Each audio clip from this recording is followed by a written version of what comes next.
3:29 a.m. ETBOSTON You would be hard-pressed to create a more alluring World Series Game 1 pitching matchup than Kershaw-Sale versus Clayton Kershaw. You might also be hard-pressed to understand why, as the game unfolded, the pedigrees of the starting pitchers felt so irrelevant. A slow double play turn here, a missed pop-up there. They might not seem that big on their own, but add these miscues up and their way LA is in an early World Series hole.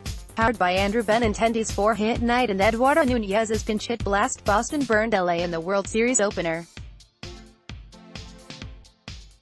From the wild card round through the World Series, we'll have the 2018 postseason covered. Neither starter was wholly responsible for the game's outcome, an 8-4 Red Sox win over the Dodgers. LA fans, after watching Boston roll up its run total, might experience some queasy flashbacks to last year's 7-game loss in the World Series to the potent Houston Astros. Sale labored through 4 innings as the velocity on his fastball degraded with each passing inning. He was effective enough, allowing just 2 runs, but he failed to get an out in the 5th. That also true for Kershaw, who was getting by for the most part while struggling with his command. He didn't get much help from his defense, making his final line, 5 runs allowed in 4 innings, uglier than it might have been. As ugly as the Boston weather on a cold, wet night. Not that that was what plagued Kershaw. "I didn't pitch very well, but I don't think the weather had anything to do with it," Kershaw said. "No, neither ace carried their team in Game 1, yet we still had a 1-run game in the 7th that was very much in doubt." The course of the game said as much about the Red Sox and Dodgers as a whole as it did about anything Sale and Kershaw did. These are 2 teams that utilize their full rosters, and, for all the high-dollar stars in the matchup, the team that wins any given game is likely going to be the one that gets positive contributions from every facet of the club. On Tuesday, that team was Boston. "They are going to be a hard team to beat," Kershaw said about the Red Sox. "They do a great job all the way around. They hit homers, get balls in play for singles, doubles, stolen bases. All sorts of things. That's not as sexy as Kershaw and Sale going the distance, combining for about 30 strikeouts and throttling each other's lineup. Baseball, circa 2018, rarely works that way anyhow, but it's especially not how Boston and Los Angeles operate. Yes, big-name players on both teams put up numbers. Manny Machado drove in 3 runs for LA. Justin Turner had a big night. For Boston, Andrew Benintendi had a career night, becoming the 3rd Boston player to have a 4-hit game in the World Series. Mookie Betts got things started. JD Martinez drove in a pair. "Man, both lineups can spit on pitches, can work counts," Dodgers first baseman David Freese said. "I don't know the last time I faced the team where the right side of the infield saw 3 balls in the air right out of the gate. That shows that those guys are working the inner half of the baseball. That's what they do. Their squad going up against Kershaw, honing in on their skills, not trying to do too much. In fact, both teams put up early runs with their powerful lineups, despite the presence of Sale and Kershaw in the mound. Later, both teams got as many innings from their relievers as they did their starters. Both teams looked to their bench in key situations. The Red Sox and Dodgers both have multiple starters capable of producing a gem in any given outing. It's also just as likely that every game will be decided by tiny little moments, and the constant turnstile of substitutions.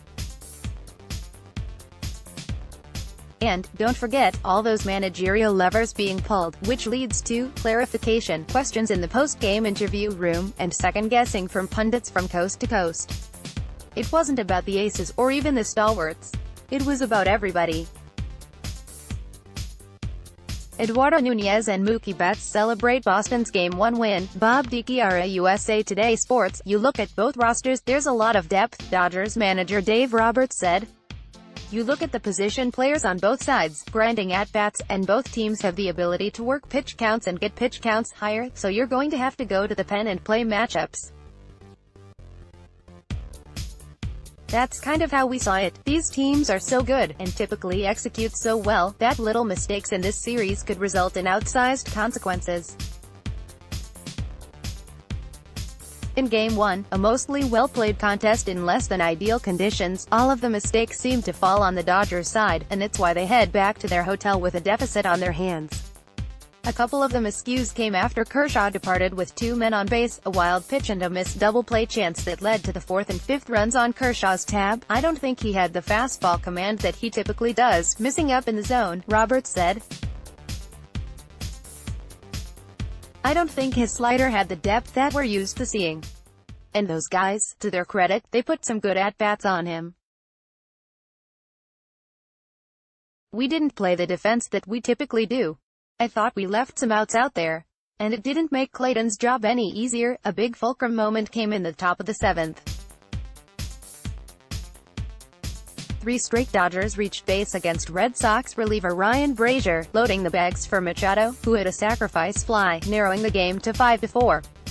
Roberts had Cody Bellinger at the plate, so Cora summoned Eduardo Rodriguez from the pen. Normally a starter who over the course of his career has had reverse platoon splits, Rodriguez got a ball up in the zone where Bellinger struggles. The slugger flied out meekly to center to end the threat.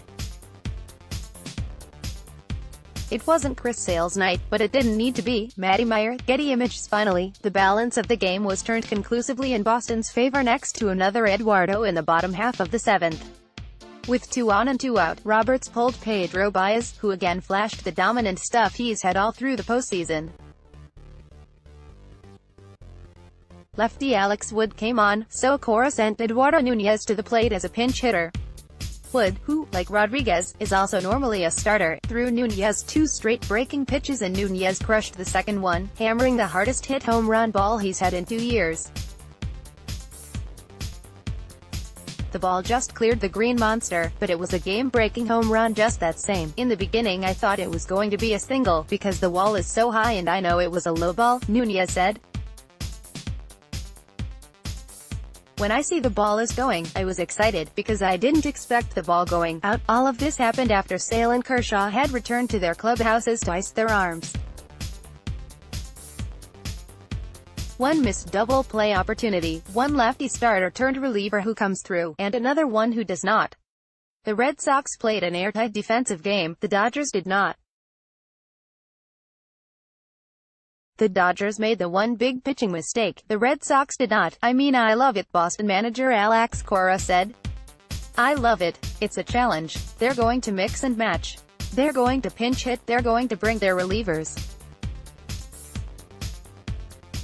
You know how I say I hate managing the other team, but actually you have to manage them and see who they have, and where they're going to come in, and when is going to be the point that the matchup is going to benefit us. From the first pitch of every series to the last out of Game 7, you can catch the entire MLB postseason on ESPN Radio. Listen, neither the Red Sox nor the Dodgers are just about their aces, nor their stars, nor any one phase of the game.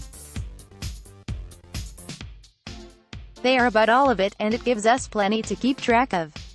These little sub-matchups are just as likely to decide the series as anything that happens with the headliners. To win a game, much less the series, both teams need all of their disparate parts to work together. Because if they don't, the other side has the weapons to take advantage. I really don't care if they second-guess me, Cora said. I prepare. We prepare as a group, and you make decisions. And honestly, when I'm done here, I shower, I get in that car, I might get a text that says, go to the pharmacy and get some diapers for the kids. In Game 1, it was the Dodgers who fell short in ways that were small, but had consequences so large.